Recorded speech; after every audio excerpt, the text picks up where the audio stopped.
These are the top news headlines on ITWeb this week.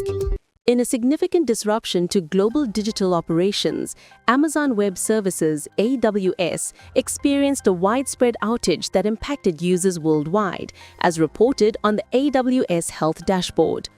The company is actively investigating increased error rates and latencies affecting multiple services in the US East 1 region, a critical hub often considered the backbone of AWS's infrastructure.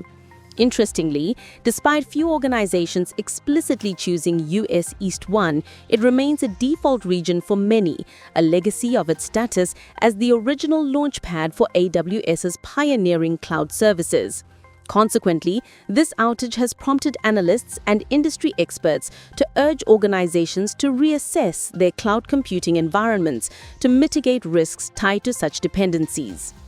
Meanwhile, in South Africa, progress in the tech landscape is gaining momentum as Communications and Digital Technologies Minister Solima Latsi announced that the country is nearing the finalization of a national artificial intelligence policy, according to an interview with ITWeb TV.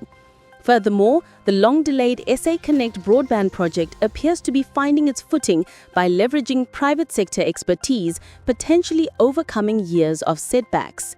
For these and more technology news, visit itweb.co.za.